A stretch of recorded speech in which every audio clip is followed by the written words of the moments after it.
오늘 함께 하실 말씀은 시편 117편 1절 2절과 시편 118편 1절에서 7절까지의 말씀입니다. 우리에게 향하신 여호와의 인자하심이, 이런 찬양 들어보신 적 있으시죠? 이게 바로 시편 117편에 나오는 찬양입니다.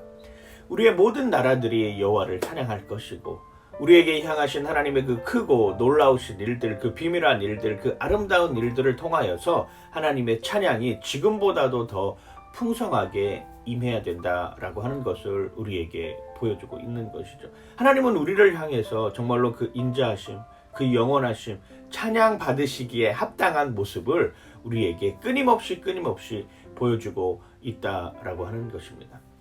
시편 118편은 제2에 사용되어지는 시편 가운데 정말로 내가 어떤 형편에 있든지, 어떤 상황에 있든지, 어떤 여건을 갖추고 있든지 상관없이 그 하나님을 찬양하고, 그 하나님이 나를 그러한 상황 가운데서 건져주신다라고 하면 내가 그것으로 인하여서 여호와 하나님을 의지하고 지금보다도 더 넓은 마음으로, 지금보다도 더 넉넉한 마음으로 하나님 앞에 달려가겠습니다라고 하는 고백의 시편이 바로 시편 118편입니다. 시편 118편 5절은 이렇게 표현을 합니다.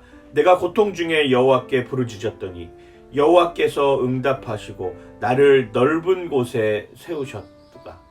고통 중에 하나님 앞에 부르짖었더니 그 고통 가운데서 나를 하나님이 세워주시고, 나를 그 고통 가운데서 건져주시며 더 넓은 곳으로 하나님이 인도해 주신다라고 하는 이야기를 하고 있는 것이죠. 교회 오빠 이관희라고 하는 책이 있습니다. 영어로도 만들어졌고요. 교회 오빠라고 하는 것이 이관희 씨의 삶, 특별히 이관희 씨의 삶 가운데서도 암에 걸린 상황들을 묘사하고, 그리고 그 암에 걸린 상황들을 통해서 이 사람이 어떻게 끝까지 하나님과 동행하는 삶을 살았는가, 이 시대의 욥과 같은 이런 이야기를 하고 있는 것이 교회 오빠라고 하는 영화이기도 하고 책의 내용이기도 한데, 그 책 내용 가운데 이런 표현이 있습니다.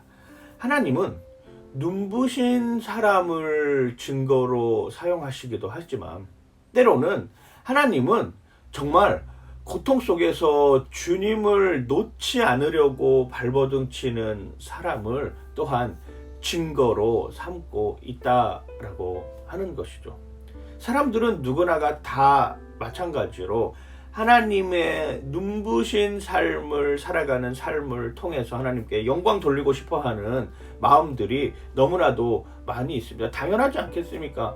내가 잘 되고, 내 자녀들이 잘 되고, 내 집안이 잘 되고, 내가 행하는 모든 일들이 잘 되고, 내가 공부도 많이 하여서 정말로 좋은 영향력을 가지고 있는 모습으로 그걸 가지고 하나님을 찬양하는 삶을, 그걸 가지고 하나님께 영광 돌리는 삶을 살아가려고 지금도 기도하고 준비하는 사람들이 많이 있습니다. 당연하죠. 열심히 해야 됩니다. 하나님의 영광을 더 높이기 위해서 정말로 하나님께서 존귀하게 쓰시는 사람으로 만들기 위해서 눈부신 삶을 사는 삶의 모습, 정말로 하나님 보시기에 부족하지 않는 화려한 삶을 살아가는 삶의 모습으로 사는 그러한 여건 가운데 하나님의 인도하심을 찬양하고, 오히려 꿈 넘어 꿈에서 하나님의 영광을 드러내는 이런 삶의 모습을 필요로 하시기도 합니다. 그런데 반대로 정말로 고통 가운데 있으면서, 정말로 극심한 고통 가운데 있으면서 더 이상 내 힘으로 아무것도 할 수 없는 그런 상황 속에 놓여 있는 사람들에게서조차도 하나님의 이름이 높여지길 원하고 계신다라고 하는 것이죠. 고통 가운데 정말로 마지막 그 순간까지, 마지막 호흡을 다하는 그 순간까지 여호와 하나님을 붙잡을 수 있다면 그것이 또한 하나님을 증거로 삶은 사람들의 삶의 모습이라고 하는 것입니다. 오늘 시편 118편 아까도 말씀드렸던 5절에서 이야기했던 것처럼 고통 중에 내가 하나님 앞에 부르짖고 있습니다. 힘든 상황 가운데 내가 부르짖고 있습니다. 그 부르짖음 속에서 하나님 응답하여 주시고, 지금보다 더 넓은 상황으로, 더 여건을 좋은 상황으로 내가 주님을 더욱더 하나님을 찬양할 수 있는 그런 넉넉한 마음으로 우리를 인도하고 계신다라고 하는 것이죠. 육신의 질병으로 인하여서, 육신의 고통으로 인하여서, 육신의 어려움으로 인하여서 고통받는 것 너무나도 많습니다.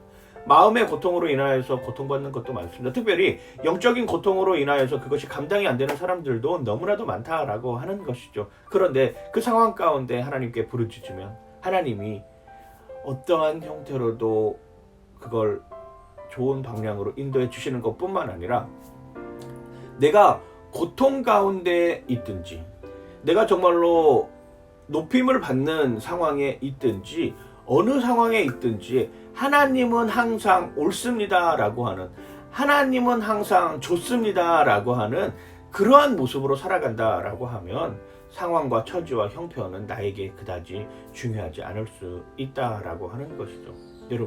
여러분들의 삶이 지금 고통이라고 느끼십니까?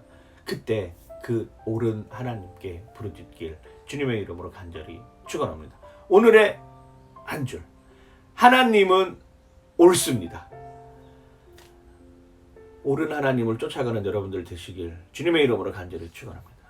하나님 감사합니다. 오늘 하루의 삶 가운데 그 옳으신 하나님을 내가 찬양하게 하여 주시옵소서. 내가 고통 가운데 있을지라도, 내가 힘들고 어려운 상황에 놓일지라도, 아니면 내가 상황이 너무 좋아서 그 좋은 상황으로 하나님께 영광 돌리는 순간에 있을지라도, 좋든지 싫든지 어떠한 형편에 있든지 처지에 있든지 상관없이 하나님은 옳습니다라고 하는 그 고백이 오늘 우리의 삶 가운데 풍성하게 넘치게 하여 주시옵소서. 감사드리며 예수님 이름으로 기도드립니다.